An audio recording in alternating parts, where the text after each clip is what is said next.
Breaking news Telangana శాసన మండలిలో ఉద్రిక్తత చోటు చేసుకుంది. కేసీఆర్ కేటీఆర్ డ్రగ్స్ టెస్ట్ చేసుకోవాలి అన్నారు టీపీసీసీ చీఫ్ మహేష్ గౌడ్. సభకు కేసీఆర్ కేటీఆర్ రావాలి అని, డ్రగ్స్ టెస్ట్ చేయించుకోవాలి అని, మేము మా నాయకులు కూడా డ్రగ్స్ టెస్ట్కు రెడీగా ఉంటాము అని అన్నారు మహేష్ గౌడ్. ప్రజల చేత ఎన్నుకోబడ్డ నాయకులు ప్రజలకు ఏం మెసేజ్ ఇస్తున్నారు అని నిలదీశారు. సాక్షాత్తు బీఆర్ఎస్ నాయకుడి ఫామ్ హౌస్ లో డ్రగ్స్ సేవించి పట్టుబడితే దానిపై ఆ పార్టీ నాయకుని స్పందన ఏంటి అని ప్రశ్నించారు. డ్రగ్స్ రహిత రాష్ట్రంగా తెలంగాణను తీర్చిదిద్దడానికి సీఎం ప్రయత్నిస్తూ ఉంటే బీఆర్ఎస్ నాయకులు మాత్రం డ్రగ్స్ ను ప్రోత్సహిస్తూ ఈ రాష్ట్రాన్ని డ్రగ్స్ స్టేట్ గా మారుస్తున్నారని ఫైర్ అయ్యారు.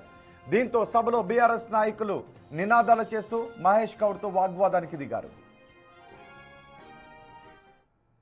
అధ్యక్ష, రేపంటే రేపు నేను మా ముఖ్యమంత్రి గారిని తీసుకొస్తా, మీరు మీ నాయకుని తీసుకురండి. మొదట వాళ్ళు టెస్టులు చేద్దాం అధ్యక్ష.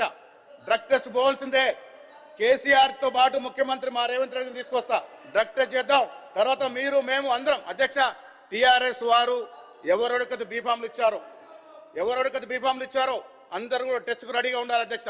కాంగ్రెస్ పార్టీ మేము ఎవరెవరికైతే బీఫామ్లు ఇచ్చామో మేమందరం టెస్ట్కు రెడీ ఉన్నాం అధ్యక్ష.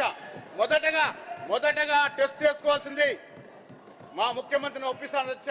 రేవంత్ రెడ్డి గారు ముందు వరుసలో ఉంటారు, మీరు కేసీఆర్ తీసుకురండి.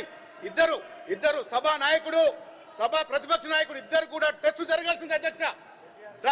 ఈ రాష్ట్రాన్ని డ్రగ్స్ మయం చేశారు అధ్యక్ష. డ్రగ్స్ వ్యాపారం చేశారు, వేల కోట్లు డ్రగ్స్ మీద సంపాదించారు అధ్యక్ష. సిగ్గుతో తలవంచుకున్న పరిస్థితి అధ్యక్ష. ఇలా డ్రగ్స్ పేరనగానే మీ నాయకుడు పేరెందుకు వస్తుంది? డ్రగ్స్ మాట అనగానే మీ నాయకుడు పేరెందుకు వస్తుంది? ఒక్కసారి ఆలోచించుకోవాల్సిన అవసరం ఉంది అధ్యక్ష. పోయిన 10 ఏళ్ల కాలంలో విచ్చలవిడిగా గాంజాయి సరఫరా అయింది అధ్యక్ష. ఈ రాష్ట్రంలో ఆన్ రికార్డ్ చెప్తున్న అధ్యక్ష. కొకైన్ సరఫరా అయింది అధ్యక్ష. చాక్లెట్ లాగా దొరుకుతా ఉంది కొకైన్, బిస్కెట్ లాగా కిరాణా షాప్ దొరికినట్టు దొరుకుతుంది. ఎవరు కారణం? 10 ఏళ్ళు మీరు కదా కారణం. మీరు అధికారం లేరా? ఆనాడు మీ కారణంగా ఇలా డ్రగ్స్ రాలేదా? ఇలా అడిగిన చోటలా డ్రగ్స్ దొరికే పరిస్థితి వచ్చింది. ఎందుకు ప్రజలు అనుమానపడతా ఉన్నారు?